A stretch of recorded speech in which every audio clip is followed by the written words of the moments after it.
Good morning. I'm Father Ryan Humphries. Welcome to the CU CateCast, and our topic today, the book of Hosea. Now, for a lot of Catholics, when we think about the book of Hosea, we think about one thing. Come back to me with all your heart. I hate this song. I really do. That we think about that song because it's labeled Hosea, and just there it is. The book itself comes from first in the list of the 12 minor prophets right after the book of Daniel. Now remember, the minor prophets are not less important than the so-called major prophets or any other prophet. They're really just called that because their books are very short and because their books generally were very limited to a certain context, a certain area, or a certain group. Remember that some of the most important prophets of the Old Testament have no books at all. So where there are two books of Samuel, but Samuel, is he a prophet? Is he not a prophet? We're not exactly sure. He's more like a judge. But then we have Elijah and Elisha who don't have books at all. And then, of course, as we know, there are several Isaiahs, and of course we know Jeremiah's got his book broken out over 3 different books.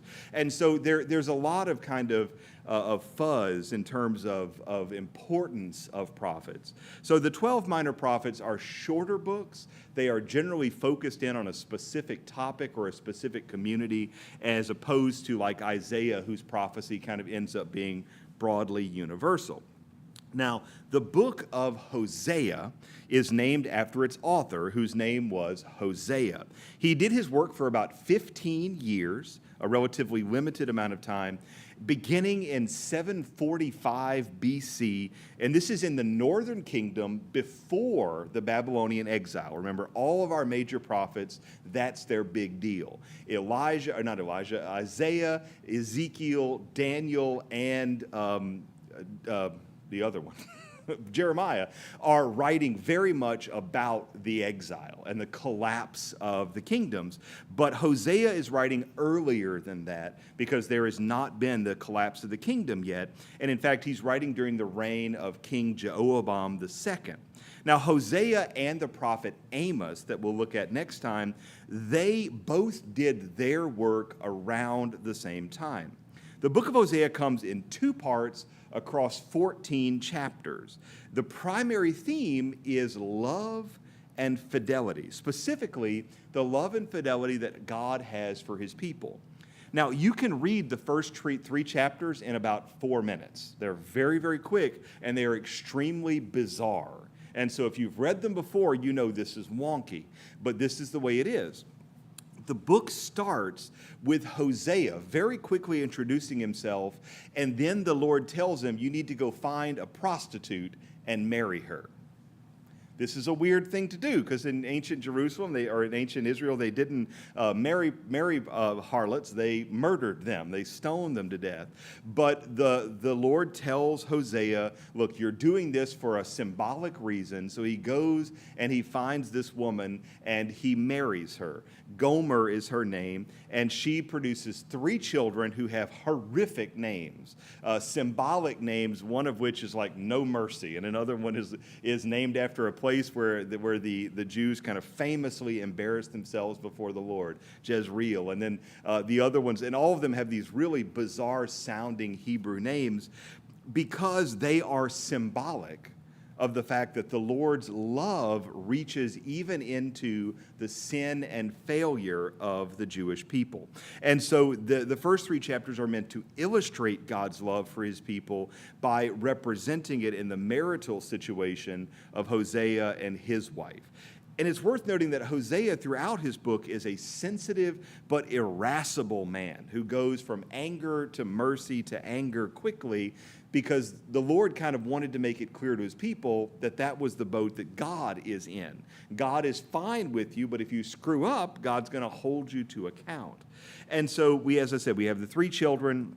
There are these horrific names, and that kind of kicks off our prophecy of Hosea, who is trying to explain to the people that God's love is universal, God's love is real, but it is contingent upon those people actually doing what their covenant calls them to do.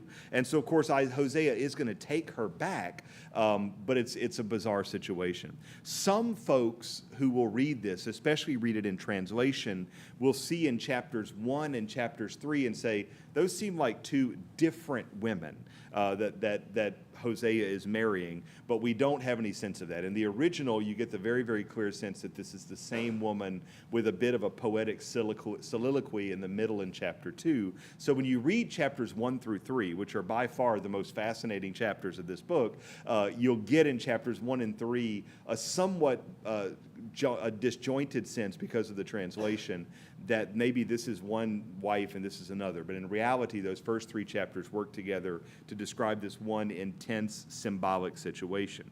Now, for context, the people of the north were commonly worshiping false gods. They violated the covenant with the Lord in a lot of different ways. They rejected his love, but he didn't give up on them. And that's what Hosea is trying to communicate. So there is kind of a background context there that's helpful to know. So that's the metaphor of God's love for his people. And we as modern day Christians see that as a metaphor of God's love for us. Despite our sin, despite our failing, the Lord will continue to take us back and take us back.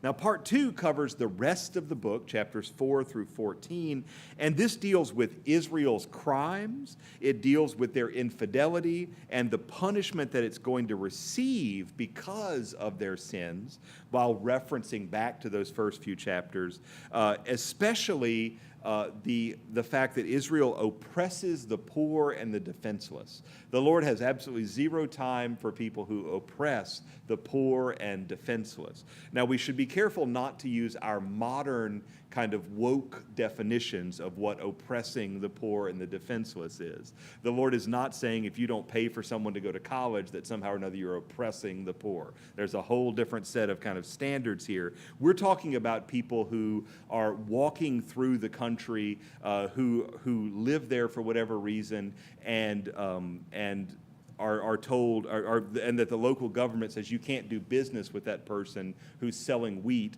because they're a foreign-born person. Or we're talking about somebody who is clearly begging in the street and that person has their feet cut off, or stuff that's truly horrific that was going on in the northern kingdom.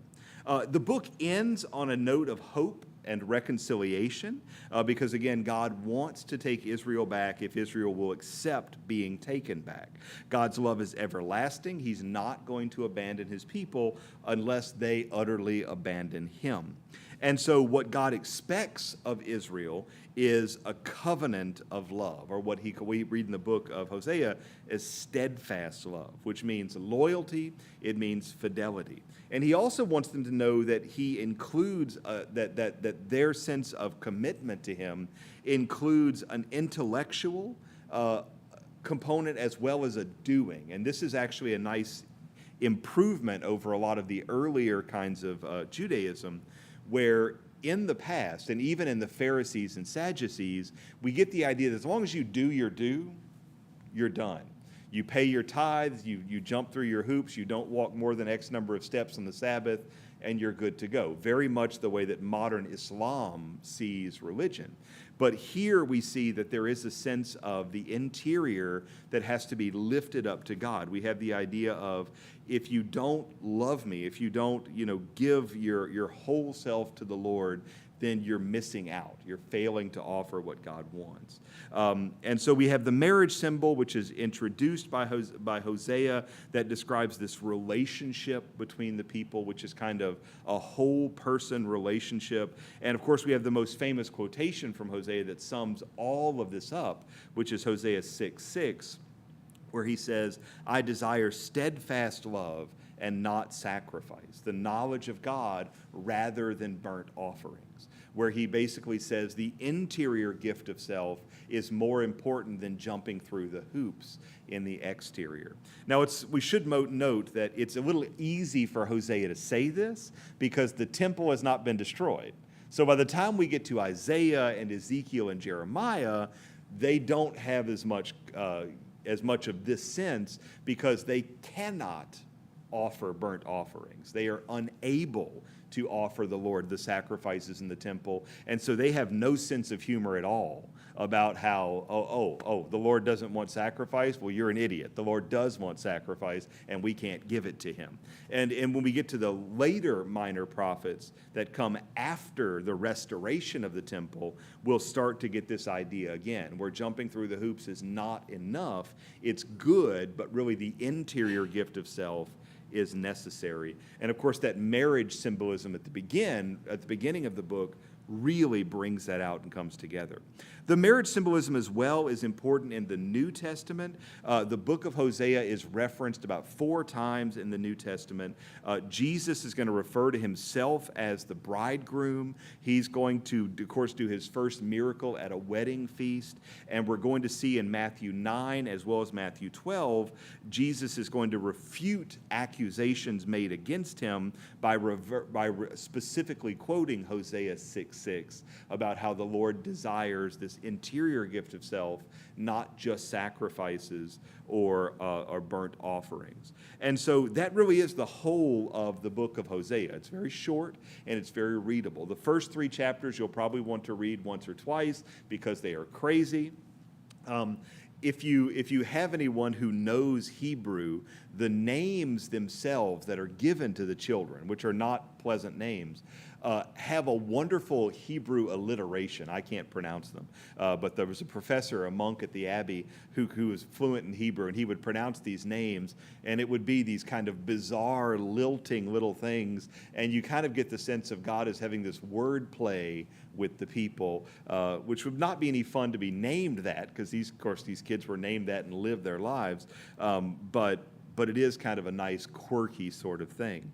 And so that's it. 14 chapters in 2 parts. The first 3 chapters are pretty crazy. The last chapters are pretty straightforward about how Israel has failed, but if they would get their act together, the Lord will take them back and love them, which is a very common theme.